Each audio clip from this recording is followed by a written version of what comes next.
बीडच्या माजी मंत्र्याला फडणवीस विधान परिषदेवर संधी देणार का?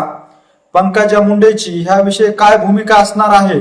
माजी मंत्री नेमका कोण आहे तेच आपण ह्या पुढील व्हिडिओच्या माध्यमातून सविस्तर जाणून घेऊ। तर नमस्कार मंडळी, बीडचा एक माजी मंत्री जो आहे तो सध्या राज्याचे मुख्यमंत्री असलेले देवेंद्र फडणवीस यांच्याशी जवळीक वाढत असल्याचं आपल्याला पाहण्यास मिळत आहे। तो मंत्री म्हणजे दुसरा तिसरा कोण नसून माजी मंत्री जयदत्त क्षीरसागर आहेत। जयदत्त क्षीरसागर जे आहेत ते सध्या मुख्यमंत्री देवेंद्र फडणवीस यांच्याशी जवळीक वाढीत असल्याचं आपल्याला पाहण्यास मिळत आहे। गेल्या आठवड्यामध्ये एका सप्त्याच्या सांगतानिमित्त फडणवीस जे आहेत ते बीड जिल्ह्यामध्ये आले होते। त्यावेळेस फडणवीसांशी चर्चा करताना जयदत्त क्षीरसागर यांचे काही फोटो व्हायरल झाल्याचं पाहण्यास मिळालेलं आहे। सोशल मीडियावर ह्या फोटोला ट्रोल देखील केल्याचं आपल्याला पाहण्यास मिळालेलं आहे। काय होत असं तू, काय झाला असं तू, अशा मतळ्याखाली जयदत्त क्षीरसागर व देवेंद्र फडणवीस यांचा जो फोटो आहे तो व्हायरल होत असल्याचं आपल्याला पाहण्यास मिळत आहे। परंतु दुसरीकडे जर पाहिलं तर आता मुख्यमंत्री देवेंद्र फडणवीस जे आहेत ते माजी मंत्री जयदत्त क्षीरसागर यांना विधान परिषदेवर संधी देणार असल्याची कुजबूज जी आहे ती हळूहळू पुढे येत असल्याचं पाहण्यास मिळत आहे। खऱ्या अर्थानं जर पाहिलं तर बीड जिल्ह्यामध्ये भाजपला भक्कम किल्ला जर निर्माण करायचा असेल, पंकजा मुंडे यांच्या बाजूशी खंबीरपणे नेतृत्व निर्माण करायचं असेल तर जयदत्त क्षीरसागर यांना आपल्या पक्षामध्ये घेणं तितकंच महत्वाचं ठरणार आहे। 2014च्या विधानसभेच्या निवडणुकीपासून जर पाहिलं तर जयदत्त क्षीरसागर यांना पराभवाला सामोरे जावे लागलेले आहे। बीड जिल्ह्याचं आणि क्षीरसागर कुटुंबाचं राजकीय नातं जर पाहिलं तर कायम क्षीरसागर कुटुंब जे आहे ते सत्तेमध्ये असल्याचं आपल्याला नेहमीच पाहण्यास मिळालेलं आहे। स्वर्गवासी केसर काकू यांच्यापासूनचा जो राजकीय वारसा आहे तो क्षीरसागर कुटुंबामध्ये आजही आपल्याला कायम असल्याचं पाहण्यास मिळत आहे। कारण खऱ्या अर्थानं पाहिलं तर बीड मतदारसंघाचे आमदार जर असतील तर हे क्षीरसागर कुटुंबातीलच संदीप क्षीरसागर आहेत। त्यामुळे एक बीड मतदारसंघाचं नातं आणि क्षीरसागर कुटुंबाचा राजकीय वारसा हा कायम असल्याचं आपल्याला पाहण्यास मिळत आहे। परंतु एक अभ्यासू व्यक्तिमत्व जे की स्वर्गीय वाशी गोपीनाथराव मुंडे यांच्या खांद्याला खांदा लावून आपलं राजकारणामध्ये भक्कमरित्या स्थान निर्माण करणारे जयदत्त क्षीरसागर जे आहेत ते सध्या आता राजकारणामध्ये येऊन एक भक्कमरित्या नेता म्हणून काम करण्यासाठी ते पुढे येत असल्याचं पाहण्यास मिळत आहे। परंतु 2014च्या विधानसभेच्या निवडणुकीमध्ये देवेंद्र फडणवीस यांच्याशी जवळीक वाढवून त्यानंतर उद्धव शिवसेनेमध्ये जाऊन धनुष्य बांधावर ह्या चिन्हावर त्यांनी निवडणुकीला सामोरे गेले। परंतु ह्या निवडणुकीमध्ये पुतण्या संदीप क्षीरसागर यांच्याकडून त्यांना पराभवाला सामोरे जावे लागले। त्यानंतर पुन्हा एकदा 2024च्या विधानसभेच्या निवडणुकीमध्ये देखील त्यांना उभा राहण्याची चर्चा होत असताना त्यांना डावलून पुतण्या योगेश क्षीरसागरांना संधी देण्यात आली। योगेश क्षीरसागरांचा देखील पराभव होऊन त्या ठिकाणी दुसरा पुतण्या शरद पवार गटाचा असलेला संदीप क्षीरसागर जो आहे तो विजय झाल्याचं आपल्याला पाहण्यास मिळालेलं आहे। त्यामुळे कुठेतरी आता राजकारणाच्या राजकीय पटलावर येण्यासाठी जयदत्त क्षीरसागर जे आहेत ते गेल्या काही वर्षापासून प्रयत्न करीत असल्याचं आपल्याला पाहण्यास मिळत आहे। जयदत्त क्षीरसागर जे आहेत ते भाजपमध्ये येण्यासाठी उत्सुक असल्याचं आपल्याला वेळोवेळी पाहण्यास मिळालेलं आहे। परंतु जयदत्त क्षीरसागर यांना आडकाठी ठरत असलेल्या पंकजा मुंडे या वेळोवेळी त्यांच्या ह्या राजकारणामध्ये आडकाठी ठरत असल्याच्या काही बातम्या ज्या आहेत त्या पुढे येत असल्याचं आपल्याला पाहण्यास मिळत आहे। यातच नगर परिषदेच्या निवडणुकीमध्ये जर पाहिलं तर जयदत्त क्षीरसागर यांचे पुतणे योगेश क्षीरसागर यांनी भाजपमध्ये पक्ष प्रवेश करून या निवडणुकीला सामोरे गेले। या निवडणुकीमध्ये योगेश क्षीरसागरासह त्यांचे सर्व सदस्य नगर अध्यक्षांना विजय करण्यासाठी थेट निवडणुकीच्या रिंगणामध्ये आपल्याला जयदत्त क्षीरसागर देखील उतरल्याचं पाहण्यास मिळालेलं आहे। जयदत्त क्षीरसागरांना देखील राजकीय पटलावर येऊन राजकारणामध्ये भक्कमरित्या पाय रोवण्यासाठी त्यांची तळमळ सुरू असल्याचं आपल्याला पाहण्यास मिळत आहे। त्यातच वामन भाऊ यांच्या नारळी सप्त्याच्या निमित्ताने मुख्यमंत्री देवेंद्र फडणवीस हे त्या म्हसोबाची वाडी ह्या ठिकाणी आले होते। त्याच ठिकाणी जयदत्त क्षीरसागरांची देखील उपस्थिती राहिल्याचं आपल्याला पाहण्यास मिळालेलं आहे।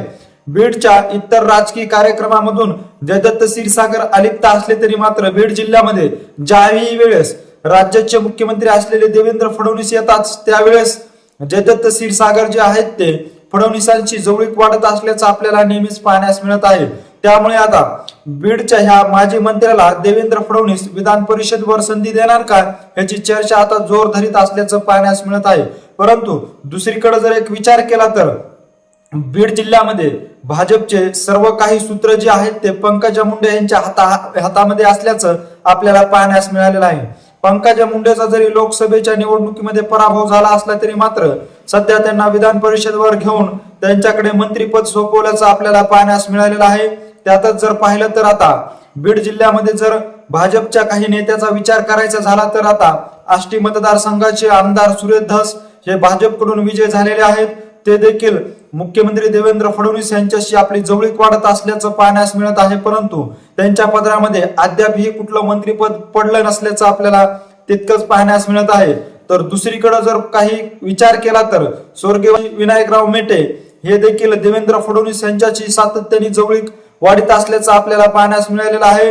याचबरोबर ते देखील बीड मतदारसंघामधून विधानसभेच्या निवडणुकीला जयदत्त क्षीरसागर यांच्या विरोधामध्ये निवडणुकीच्या रिंगणामध्ये उतरल्याचं देखील पाहण्यास मिळालेलं आहे। परंतु कुठंतरी विधान परिषदेवर आमदार म्हणून त्यांना संधी जरी मिळाली असली तरी मात्र त्यांच्या गळ्यामध्ये मंत्रिपदाची माळ पडली नसल्याचं देखील आपल्याला पाहण्यास मिळालेलं आहे। तर आणखी एका नेत्याचा विचार केला तर तो म्हणजे गेवराई मतदारसंघाचे माजी आमदार लक्ष्मण पवार जे आहेत ते भाजपकडून 2 वेळेस गेवराई मतदारसंघामध्ये आमदार म्हणून विजय झाले। त्यांनी देखील मुख्यमंत्री देवेंद्र फडणवीस यांच्याशी चांगली जवळीक वाढल्याचं आपल्याला पाहण्यास मिळालेलं आहे। त्यांना देखील मंत्री पदाचे डोहाळे लागल्याचं आपल्याला पाहण्यास मिळाले होते। परंतु बीड जिल्ह्याचे भाजपचे सर्व सूत्र जे आहेत ते पंकजा मुंडे यांच्या हातामध्येच असल्याचं आपल्याला वेळोवेळी पाहण्यास मिळालेलं आहे। हे तीनही बडे नेते देवेंद्र फडणवीस यांच्याशी जवळीक वाढीत असले तरी मात्र यांच्या गळ्यामध्ये कुठेतरी मंत्री पदाची माळ न पडल्याचं आपल्याला पाहण्यास मिळालेलं आहे। त्यामुळे आता विधान परिषदेवर प्रीतम मुंडे यांना संधी देऊन त्या ठिकाणी त्यांना डावलून जयदत्त क्षीरसागर यांना फडणवीस संधी देणार का असा देखील ह्या निमित्ताने प्रश्न उपस्थित केला जात आहे। तर दुसरीकडे ज्या स्वर्गवासी गोपीनाथराव मुंडे यांच्या खांद्याशी खांदा लावून राजकारणामध्ये राजकारण केलेले आहे असे जयदत्त क्षीरसागर जे आहेत ते पंकजा मुंडे यांच्या समोर झुकणार का असा देखील प्रश्न आता ह्या निमित्ताने उपस्थित केला जात आहे। लोकसभेच्या निवडणुकीमध्ये पंकजा मुंडेंचा पराभव जरी झाला असला तरी मात्र बीड जिल्ह्यातील भाजपचे सर्व सूत्र जे आहेत ते आजही पंकजा मुंडे यांच्या हातामध्ये असल्याचं आपल्याला पाहण्यास मिळत आहे। बीड जिल्ह्यामध्ये भाजपचा कुठलाही निर्णय जर घ्यायचा असेल तर देवेंद्र फडणवीस जे आहेत ते पंकजा मुंडे यांना विश्वासात घेतल्याशिवाय कुठलाच निर्णय घेत नसल्याचं आपल्याला वेळोवेळी पाहण्यास मिळालेलं आहे। त्यामुळे आता विधान परिषदेवर देवेंद्र फडणवीस प्रीतम मुंडे यांना डावलून जयदत्त क्षीरसागर यांना संधी देणार का? येऊ घातलेल्या 2029च्या विधानसभा व लोकसभेच्या निवडणुकीच्या पार्श्वभूमीवर हा सर्व काही तर प्रकार होणार नाही ना। जर येऊ घातलेल्या 2029च्या लोकसभेच्या निवडणुकीसाठी नारी शक्ती जो कायदा आहे तो जर पारित झाला तर बीड जिल्ह्यामध्ये पुन्हा एकदा लोकसभेसाठी 2 जागा राहतील। 1 जागा महिलेसाठी तर 1 जागा पुरुषासाठी राहणार आहे। त्यासाठी भाजप कुठेतरी हा पर्याय म्हणून जयदत्त क्षीरसागर यांना शोधित तर नाही ना। ओबीसी नेता म्हणून जयदत्त क्षीरसागर यांचा देखील बीड जिल्ह्यामध्ये राजकीय दबदबा असल्याचं आपल्याला वेळोवेळी पाहण्यास मिळालेलं आहे। त्यामुळे फडणवीस जे आहेत ते विधान परिषदेवर घेऊन जयदत्त क्षीरसागरांना राजकीय पटलावर येण्यासाठी संधी तर देणार नाहीत ना, हा देखील प्रश्न ह्या निमित्ताने उपस्थित केला जात आहे। तर दुसरीकडे 2029च्या निवडणुकीच्या पार्श्वभूमीवर जयदत्त क्षीरसागर यांना विधान परिषदेवर घेणं, याचबरोबर बीड जिल्ह्यातील सर्व मतदारसंघामध्ये त्यांचा दांडका संपर्क वाढवणं, याचबरोबर हा नारी शक्तीचा जो कायदा आहे तो जर पारित झाला तर प्रीतम मुंडे आणि जयदत्त क्षीरसागर यांना बीड जिल्ह्यामध्ये लोकसभेसाठी भाजप उभा करू शकते आणि ह्या दोघांनाही विजय करण्यासाठी जयदत्त क्षीरसागरांना विधान परिषदेवर संधी देणं तितकंच महत्वाचं असल्याचं देखील बोललं जात आहे। परंतु पंकजा मुंडेंच्या भूमिकेकडे सर्वांचंच लक्ष लागलेलं आहे।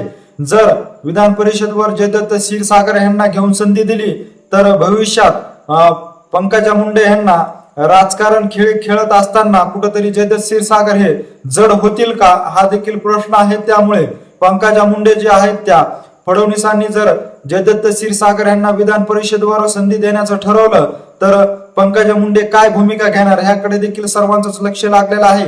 एकंदरीत या सर्व घडामोडीविषयी नेमकं तुम्हाला काय वाटतंय हे आम्हाला आमच्या कमेंट बॉक्समध्ये नक्की कळवा. अशीच माहिती जर वेळोवेळी जाणून घ्यायची असेल आणि तुम्ही अजूनही आमच्या चॅनलला जर सबस्क्राईब केलं नसेल तर नक्की सबस्क्राईब करा. धन्यवाद.